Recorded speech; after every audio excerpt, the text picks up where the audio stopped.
Hey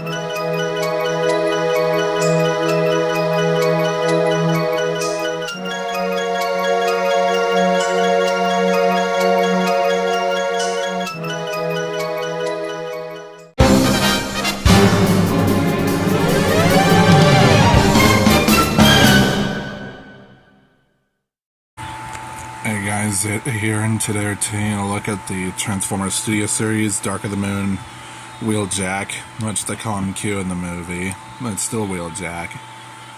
You got the box right there, that sweet art of him. Why'd they had to make him look like Albert Einstein, I don't know. There's the wraparound of that art on the other side. More of that art. And this is one of those new Studio Series boxes.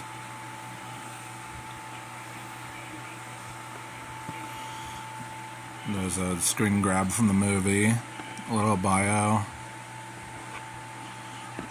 a render of the figure, and it's an officially licensed Mercedes product.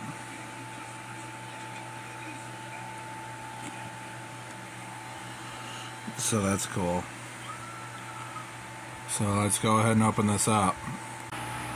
And here is Q/Wheeljack out of the box and in his car mode. I might as well just call him Wheeljack because that's essentially what he is. And just getting it over with, here's the weapon storage. It fits right onto there. Although the underside, the kibble could have been managed better. This is a nice car. Like what does it say? I can't really make out what that is. It's so small.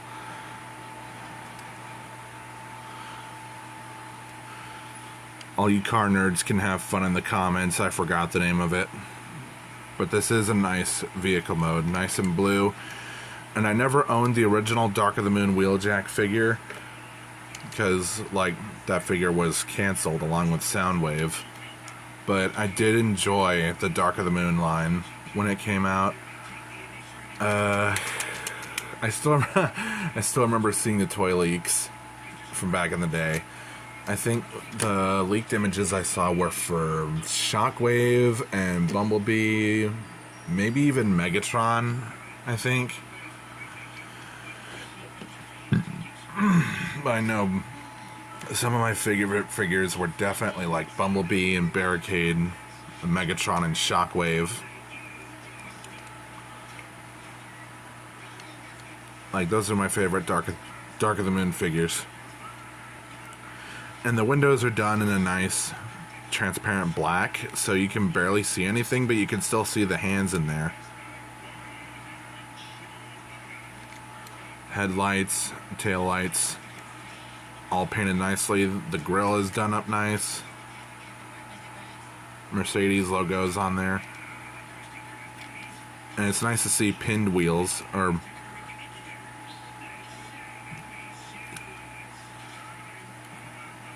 I mean, it looks like plastic pins instead of metal pins, but still a welcome one.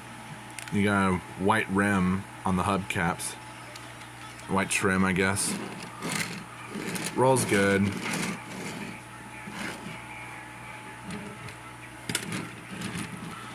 For vehicle mode comparison, here he is with Earthrise Optimus.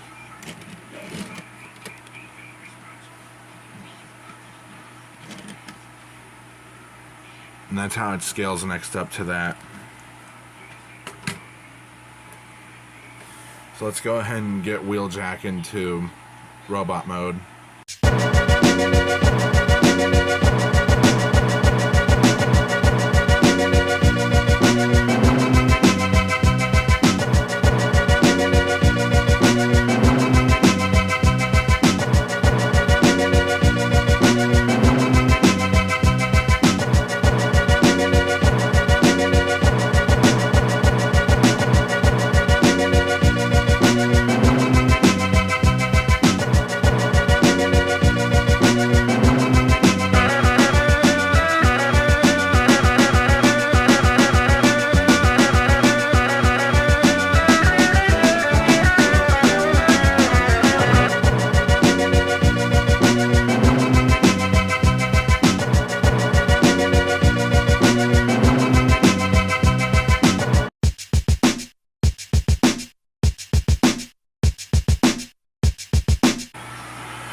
here's Wheeljack in robot mode.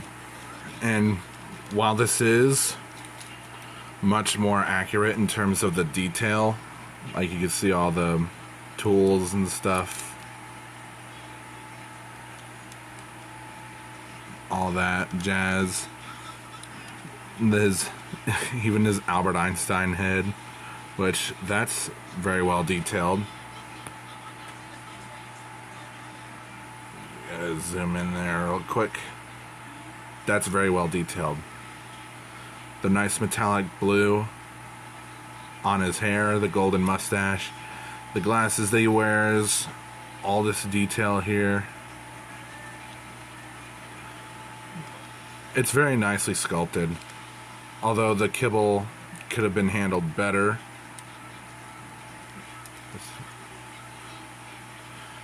Yeah, the kibble could have been handled better, and be careful with this. This is still clear plastic, although not too clear. It's still clear plastic, and it's a thin hinge joint there. It's a thin friction joint. But yeah, the kibble could have been... I mean, it's still distributed enough, but it still makes them clunky and hinders the articulation some. And just getting into that, the head, it can't really turn a full 360. It's on a ball joint, but it can't turn a full 360 because of the collar that's sculpted into it. You could turn left and right good enough. You can't look up this far, look down that far.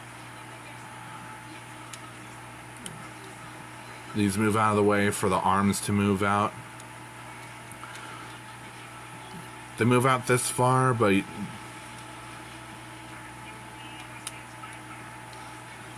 yeah, there's that. Backward this far. Bicep swivel. Elbow swivel. Bend at the elbow. Because of the way the engineering works, if you rotate this, you can get a double bend there.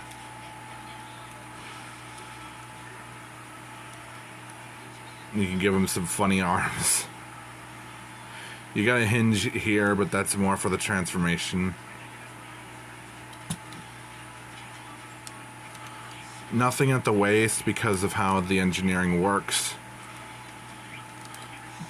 The side skirts move out.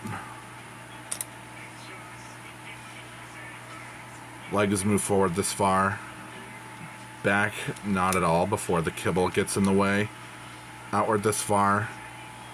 Thigh swivel. You gotta bend at the knee. This much. Make sure that this isn't in the way, otherwise it's gonna limit it. And you get a slight downward at the ankle. You don't get a real ankle pivot, but you'd have to force the transformation joint to get that pivot, like so.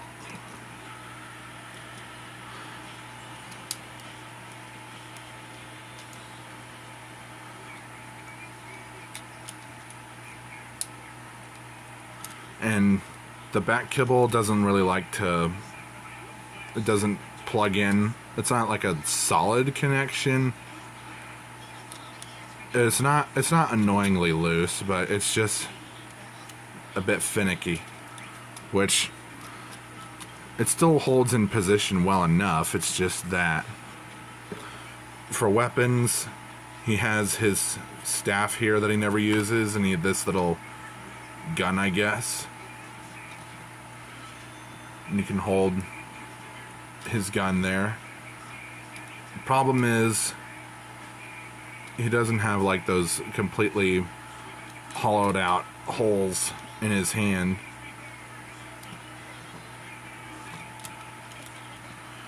And because of the staff, he can hold it like this. Like it's still able to fit enough into his hand. And you could get him to dual wield it as well. There you go, you can have him dual wield it. You just gotta work those arms. And if you want to fit the gun into the staff, there's a hole right there that you can plug it into. These holes would probably be too big for, well, no, yeah, it's too big. So, never mind that.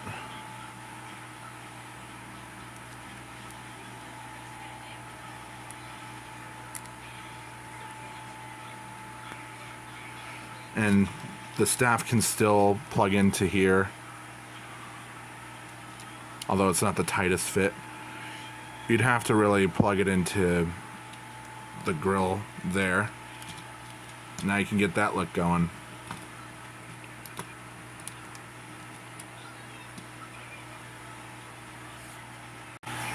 Here he is with Earthrise Optimus for size comparison.